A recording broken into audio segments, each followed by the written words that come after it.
What if I told you about a single person who could literally balance the cosmos, build the foundations of an entire civilization, and personally mentor gods?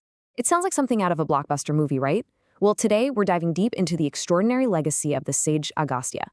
This is a story that really blurs the lines between myth, history, and science, and believe me, it is absolutely fascinating.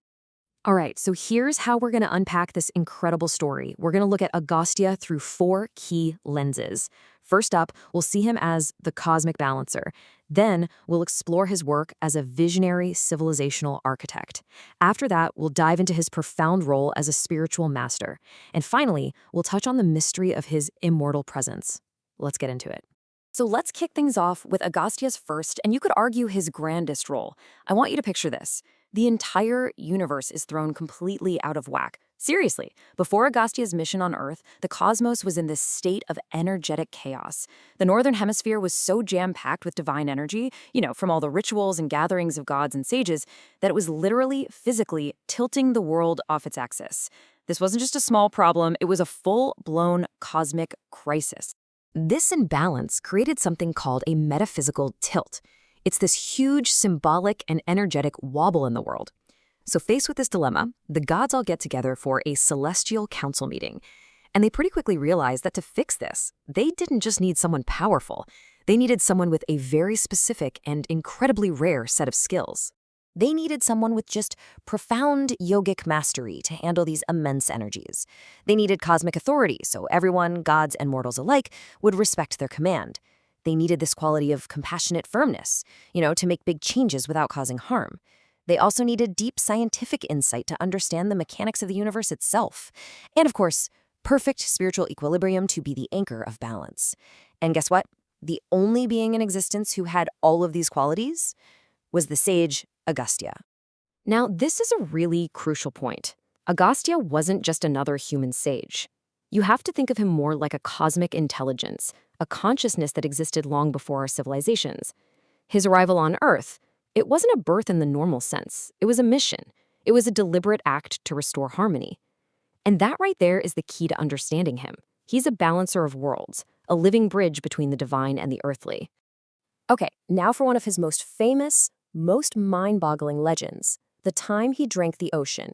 But listen, this isn't just a cool story about immense power. It's a really deep metaphor for an inner process. In the story, you've got these demonic beings called the Kalakiyas hiding in the depths of the ocean. They represent our own collective unconscious. All our hidden fears, our dormant energies, all that suppressed negativity we carry around. The ocean itself becomes a symbol for this vast, hidden inner world. So when you hear that Agastya drank the ocean, don't think of it as a physical act. It was a yogic one. It's all about yogic absorption. He essentially took all of that vast, negative, chaotic energy of the ocean into himself, and he neutralized it. This is the art of prana absorption, internalizing and totally transforming external forces. So by emptying the ocean, what he was really doing was clearing the collective mind of humanity. And this is just a brilliant illustration of his true power. Look at this comparison here. His power wasn't destructive at all. It was transformative. He didn't just annihilate the ocean or the negative energies inside it. No, he held them, he stabilized them, and then he released them once the balance was restored. That right there is such a powerful lesson in what true mastery actually looks like. This whole act of restoring balance, it perfectly sets the stage for his famous journey to the south. At the direct command of Shiva himself, Agastya travels down to the southern part of India to continue his work, to keep counterbalancing that cosmic tilt. His humble acceptance of this mission shows a key principle of his entire life, that real power doesn't come from ego. It flows from humility and from obedience to a higher purpose, to what's known as Dharma. And his journey, it literally transforms the very land he walks on. But as you can see here, it was a two-way street. He brought with him ancient Vedic chants, yogic sciences, and new ethical frameworks. But what's truly amazing is that he didn't just show up and impose his knowledge. He also absorbed the local wisdom, honoring the indigenous traditions of the Tamil region. This is so important. Agastya was a cultural integrator, not a conqueror. And this role as a cultural integrator, well, it leads us perfectly into his next great legacy, the civilizational architect.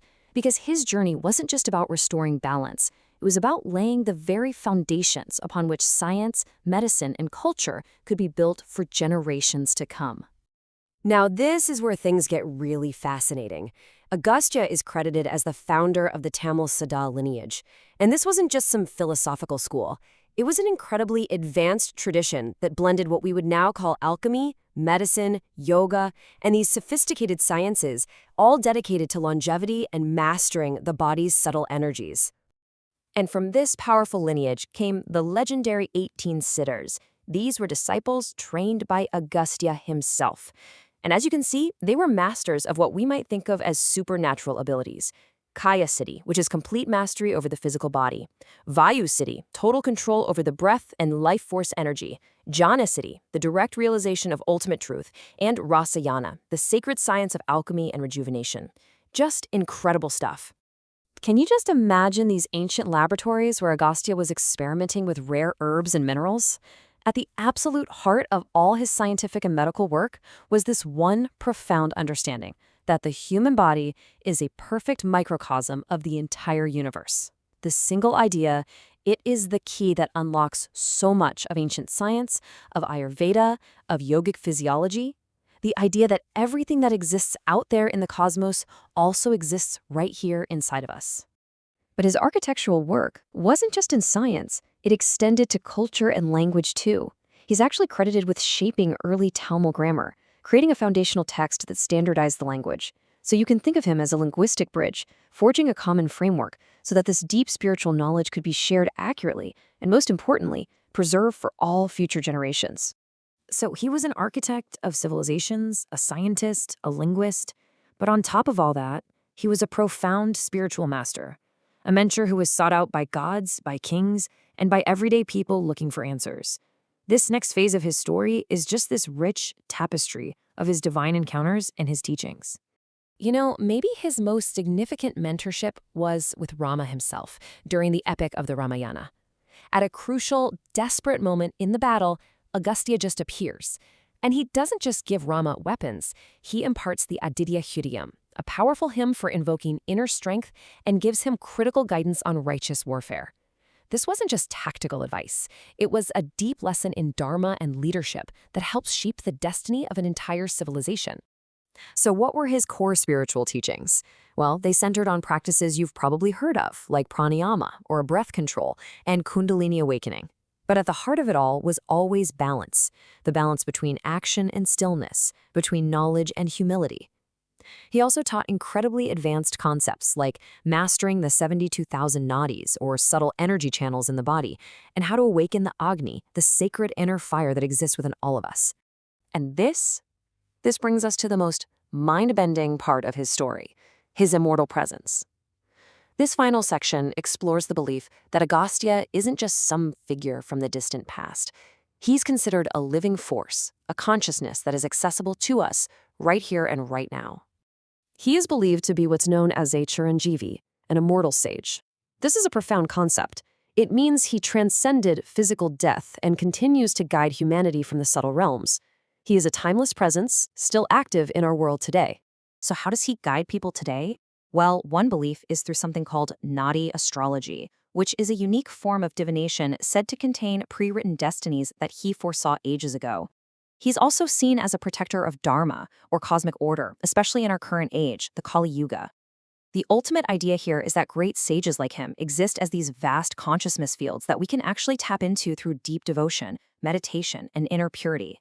So to bring it all together, Agastya is so much more than any single label. When you look at this summary, he's a cosmic stabilizer, a civilizational architect, a healer and the scientist, a yogi and a philosopher, a guardian of dharma, and a cultural unifier. His legacy is literally woven into the very fabric of Indian mythology, medicine, spirituality, and culture, making him one of the most profoundly influential sages in all of history. And the story of Agastya really leaves us with this powerful question right here. If one single consciousness could so profoundly shape our world, what does that suggest about the untapped potential that's waiting to be discovered inside our own? Thank you so much for joining us for this explainer. If you found it insightful, please don't forget to like and subscribe for more journeys into these fascinating topics.